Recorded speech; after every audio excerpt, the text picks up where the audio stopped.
Yo, what's good, YouTube? This is Jay from TNJ.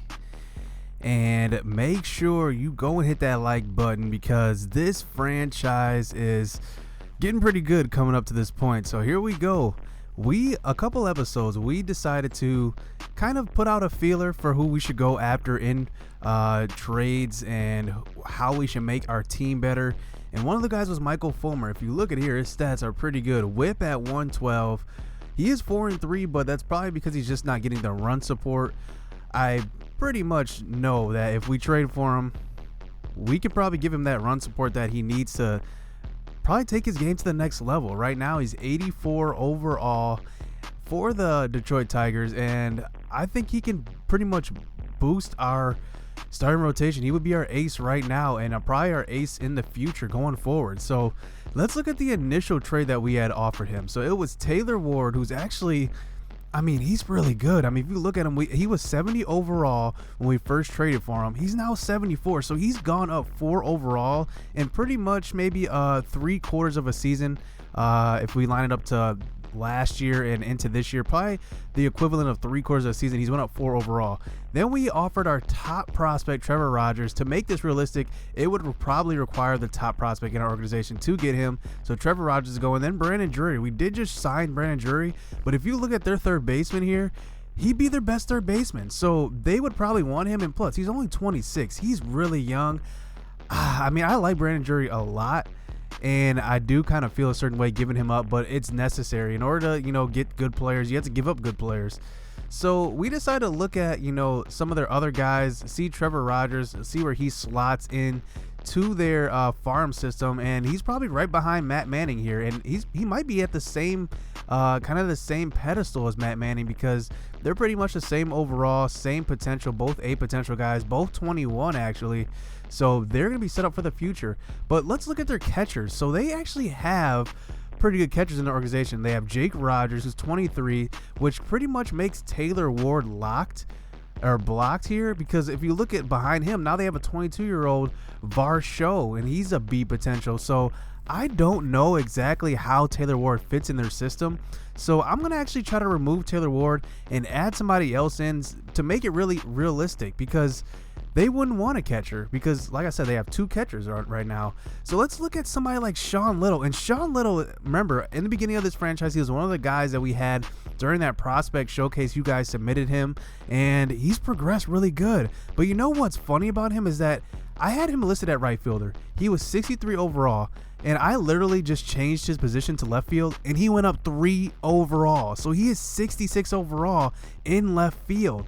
When I looked at that, I'm like, whoa, this guy is going to be good. He's only 23 years old. He's B potential, and I think his potential's actually gone up. I think when I first created him, he was like 80 potential. Now he's like 85 potential. So he's gone up. And let's look at their outfield organization in their farm system. They don't really have a ton of guys. They have Daz Cameron there at center field. He's only 70 overall B potential. But look at right field. Look at left field. These guys aren't good.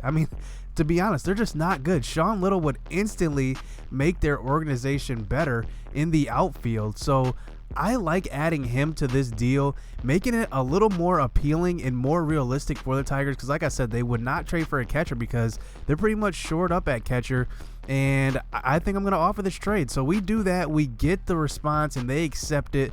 So now Michael Fulmer is officially a part of our rotation, so he slots in at the ace position. Harleen Garcia slides down, and Despani actually goes into the bullpen due to Urena. The year that Urena is having, he's having a pretty good year. So let's just look at him, because you know what's funny is that, remember when we traded for him, he was 84 overall, but look at what happens when we put him into our organization. He goes from a 84 to an 87, and then because of his morale, he boosts up from an 87 to an 89. So I don't know what happened there, but somehow he goes up 3 overall, because like I said, his morale was already boosting him to an 84, but now he's boosted from an 87 to an 89. It just doesn't make any sense. So I don't know, somehow he boosted up 3 overall points from an 84 to 87, and then he boosted his morale from 87 to 89. So that's where we jump into his debut here. We kind of give him an early start right away. 112 whip, 63 strikeouts to 18 walks. That's a pretty good average there. That's pretty good ratio. So we start this game out, and we're playing a team that we don't really see much action from in San Diego. But here he is facing Dickerson here, and Dickerson gets the hit up the middle. So that's going to start this inning out with a hit with 1 out. And here comes that man, Hosmer, and he grounds out to third base. So now we have 2 outs in the inning. Guy on second. Will Myers coming to the plate and somehow muscles a outside fastball over the left field wall. So Fulmer, in his debut, gives up a home run over the left field wall, and that's going to be a 2-0 lead for the Padres early on in this game. But eventually he does settle down here and gets the ground out to end the inning. So Fulmer's first inning of work involves a home run given up on a pretty unorthodox pitch. Outside fastball going over the left field wall, and that was like right down the left field line too. So now we're on to the second inning of action. Fulmer giving up a hit one more time, but here's what I like about him: getting the ground ball into the double play. Got the runner at first that time. So now 2 outs here in the inning, and Fulmer getting the batter to strike out this time on the inside 2-seamer, and his 2-seamer is actually really good, as it provides a lot of movement action. So now Parker Bridwell is on the mound for the Padres, and we know the Padres, they're kind of in that rebuilding state. They're kind of in the same state as we are. They're not, a bad team. They're probably a couple games under 500 at this point, but not a great team. So here is Justin Bour getting the hit to the outfield here in the second inning. So guys on first and second here, 1 out with Real Muto coming to the plate, and he gets an outside pitch, and he barely misses that one. He was right on the screws with that one, but pops it up to center field, and Margot gets it in, but not before Machado advances to third base. So Leury Garcia comes up with guys on the corners and gets a hanger and takes this one to opposite field, and that one is going to be a hit to left field. Is going to make this a 1-run deficit here for the Marlins, and we end up scoring just that 1 run in that inning. So now on to the bottom of the third inning. Lewis Brinson hitting a ground ball to the shortstop this time, but Urias cannot get that throw on target. So Lewis Brinson's on first to start the inning, but look at this. He gets picked off on a 3-2 count, and that is going to be a wasted out there because Johnny Giavotella comes up next and walks. So now here comes Domingo Santana here, and a wild pitch forces Giavotella to second base. So we could have had guys on second and third here, but Domingo Santana does come through, hits a hard liner to center field, and Margot comes up firing Giavotella on his wheels that time, and he makes it to third with that 45 speed. So now Machado comes up with 2 outs, could have been 1, and he hits one hard up the middle, and that one's going to make it through the infield. So now we're going to have 1 run on the board instead of 2 that time, but we do tie this game up at 2 apiece. And Machado has actually been doing really well. Him and Domingo Santana have been doing really well in the 3 and 4 holes, and I'm pretty excited about what they're doing. But look at the next inning. Leury Garcia, I go to the ball marker, and the game just pretty much cheats me. Leury Garcia doesn't even make an effort to go after that ball. So Will Myers starts out that inning with a double, but we do get Margot there in the 4th inning to strike out. Onto the 5th inning. Fulmer's now in a groove, getting him to strike out. Here's the pitcher coming up. He can't even bunt in fair play. He pops out to Real Muto at the play. So with 2 outs, we get another strikeout. So Fulmer is doing his thing here in the middle innings here in the game. So now we're on to the bottom of the 6th inning. Domingo Santana coming to the plate, hitting one hard to the right side, and the right fielder, Will Myers, cannot dive for that one and get it, and Domingo Santana is going to go into second with a stand-up double. Hopefully, I mean, if he had better wheels, he probably could have made it to third on that one. So they do bring in Makita after that double to start out the inning, and he's kind of a submarine pitcher. So here comes Manny Machado here with a 3-2 count, and he takes it deep out of the park for the home run. That's a no-doubter. And Manny, like I said, that 3-4 combination of Machado and Santana is just, like I said, you see it for yourself. I mean, it's just killing it so far this year. We're just not getting the averages up, but our 3-4 hitters are doing what they can with runners in scoring position. So now here comes Justin Bour to the plate, the next batter, and Makita still on the mound. And Justin Bour gets a low fastball, and he takes it to the bullpen for back-to-back jacks here in the 6th inning. So now it is a 5-2 lead here for the Marlins at home in Fulmer's debut, trying to get him that run support. Like I said, that's one thing that we need to get him, because you know he's gonna not allow too many runs, but if we get him the run support, we can get him the victories that he deserves. So now here comes Margot to the plate here in the 7th inning, drawing the walk. The next batter comes up, hits a liner to left field, and that's just about to be the end of the day for Fulmer, giving up 2 early hits in the 7th inning. He pitched pretty good. So here comes Jordan Hicks out of the bullpen, and you know he's a flamethrower, and here he gets a ground ball to second base to Giavotella for the double play. So now we get out of that with 2 outs here with a guy on third, and the next batter comes up and he cannot touch that one. I believe that was Dickerson on that one. Yep, it's Dickerson striking out that time on the heat.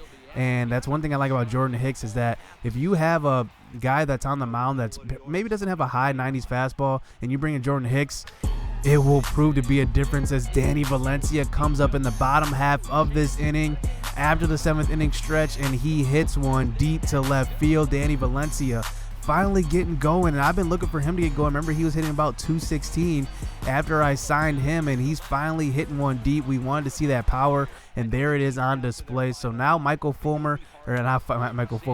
Zych comes in, not really for a save, but in a setup role. He's kind of been playing that role pretty well this season, and here he gets the strikeout to end the game. And Manny Machado goes 3 for 4 with a home run, 3 RBIs, and pretty good game from Fulmer. I mean, he had a pretty good debut. Besides that home run that he gave up in the first inning, did not allow another run for the rest of the game. So here comes Jose Urena on the mound for the Marlins, and look at him this year, 105 whip. I mean, he is just like killing it so far. And we're facing San Diego for the 3rd game in this series, and here comes Eric Hosmer in the 1st inning, and he hits another 1st inning home run for the Padres, and Eric Hosmer puts them on the board. And that's been the trend this series. I think the 2nd game of this series, they actually did the same thing. And continuing this inning is Will Myers getting the hit up the middle. Will Myers has been destroying us so far this series as well. And the Padres have that 1-0 lead, but trying to swipe a bag is Myers that time. But Real Muto is on his game, throws him out. So they have Joey Lucchesi, who's actually one of their top prospects, and he's actually at the show in this franchise, and he's 5-0. So he's doing pretty good, but facing Lewis Brinson in the 1st inning, Lewis Brinson takes him deep over the right field wall into the bullpen, and that's going to be a home run for Lewis Brinson to start out this game. Not many of those have happened this year. He does actually have a ton of RBIs from the leadoff spot, and it's mainly because Leury Garcia gets on base, and he's pretty good at, he's got good speed, so he scores a lot of runs as well, and don't see that very much. But here we are on to the bottom of the 1st inning to continue it, and here is Domingo Santana getting a double down the line this time, and Manny Machado comes up in that 4 hole, and he hits a ground ball back to the pitcher. We probably should have waited on a better pitch on a 1-1 count, but we do get Starlin Castro to walk to first base. So here comes Justin Bour here with the opportunity with a guy in scoring position, but he pops out to center field. So here we go on to the bottom of the 3rd inning. Lewis Brinson comes up to the plate one more time, and he gets another hit to this right center gap. This time it's going to be in the parks, as he's going to round first, head to second for a double here. And Lewis Brinson is actually, his batting average is actually rising. I mean, he's hitting close to 260 now, and here on a wild pitch he advances to third base. So Giant Giavotella in that 2 hole does his job, hits a deep fly ball to center field. Margot's going to come up throwing, but Brinson with that 78 speed, he's not getting touched. So now we take the 2-1 lead here in the 3rd inning. So now on to the top of the 4th inning. We only end up getting 1 out of the inning, but Jose Urena is pretty good. I mean, he's been pitching pretty good this season, and there you can see here he's facing Carlos Asuaje, and Machado gets a ground ball up the middle, but the throw is going to be offline for a rare error this time by Manny Machado. So now a guy on first base here with 2 outs in the top of the 4th inning, but Urena just gets Margot to swing and miss at the fastball inside. So now we move on to the later innings. Austin Hedges comes up here, the catcher, and he draws a walk here in the 5th inning with 1 out. So Jose Urena, here comes the pitcher up to bat, and he bunts him over, and Justin Bour does throw him out after missing the tag there on the pitcher. So here comes DJ LeMahieu. He signed there in the offseason, I believe, and from the Colorado Rockies. And here he's getting a hit. He's hitting 360 on the year, and he hits a gapper this time. One of the best hitters in baseball. He hits for average every single year consistently, and here he does nothing less than that. Hits one to the gap, but we do eventually get out of the inning. So a 2-2 game heading into the latter stages of this game, onto the top of the ninth inning. Now Trevor Cahill, who actually has been pitching pretty well in the later half of this season, and here he's getting Suaje to strike out, and here comes Margot grounding up the middle. So like I said, Trevor Cahill's actually been surprising. Before, he was kind of a disappointment. I kind of had him as a starter. Now I kind of have him as a long reliever, and I kind of been pitching him as a long reliever. He's actually been doing good in that role. So here comes Danny Valencia here, up with a 3-2 count, no outs, but Justin Bour with that 19 speed. I don't know what he was waiting for. He did not go to second right away, and Valencia gets to first base, but it's considered a fielder's choice, not even a hit. So now here comes JT Realmuto up to the plate, and he gets a hit, and Danny Valencia barely makes it. So here comes Jung Ho Kang. I actually moved him up because we did need an extra bat in the lineup now that we got rid of Drury. So here comes Jung Ho Kang up for his first at-bat at the major league level, and he hits one to the left side. And look, we're being greedy, sending the runner Valencia from second, and he slides in safe. And Jung Ho Kang, in his first at-bat back at the MLB level for the first time this season, gets a hit to the left side, and he's the hero in this one as we get the run across the plate. And Jung Ho Kang actually did pretty good. I moved him up to AAA, and he hit over 300.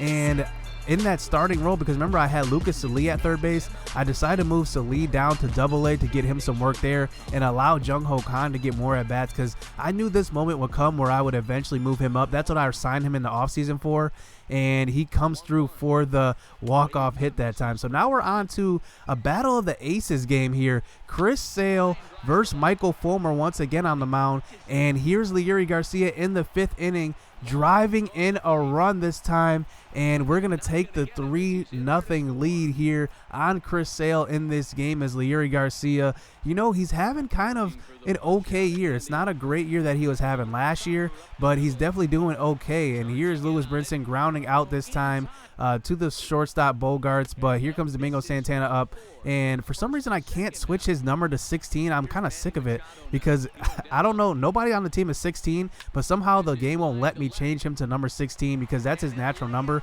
But here comes Machado up to the plate, hits a line drive to left field, and our guy on first barely gets back there. So now Justin Bour comes up with 2 outs, a ball right down the middle, and he misses it, barely misses it, pops out this time to the center fielder Gamble. That's Ben Gamble out in center field. So now we decide to kind of move along in this game. We see that Carson Smith is now in the pitch for the Red Sox, but Michael Fulmer still pitching. He's only given up 3 hits so far, and he's pretty much rolling through this game. And there is Danny Valencia, actually JT Realmuto, getting the home run, and now it's going to be a 4-0 lead for the Miami Marlins, and we're just cruising through this game.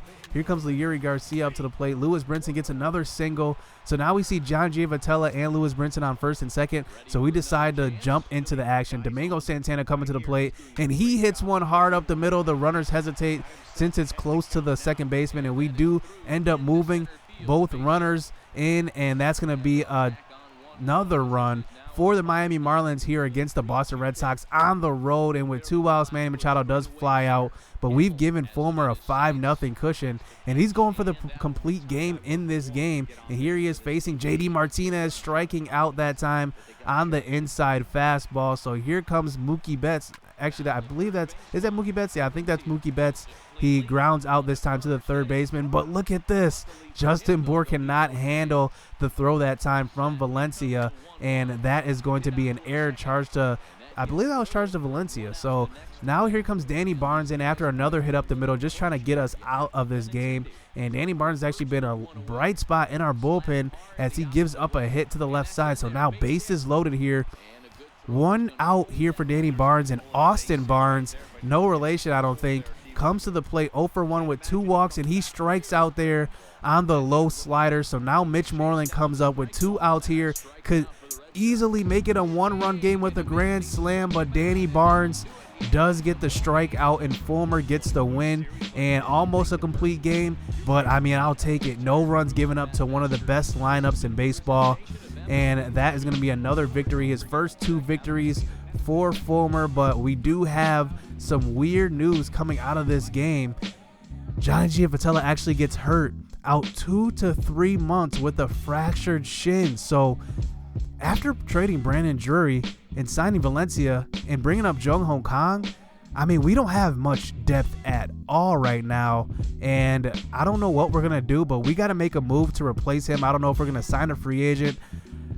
We should probably go after maybe Adrian Beltre. I mean, it's going to cost us a pretty penny, but we do have a lot of money in our bank now that we've saved up quite a bit of money, haven't spent any money, and that might be a move that we might look to. So hit subscribe, hit that like button, because we're kind of in a little bit of trouble here because we do need that depth, and you never know. Another guy could get hurt, and we don't have many guys, veteran guys, that can step in right now. We have a lot of young guys in our system, but we don't want to use any of their clock. Should we bring back up Jahmai Jones? Should we just sign a veteran, Adrian Beltre? We'll see. So stay tuned. Let's get it.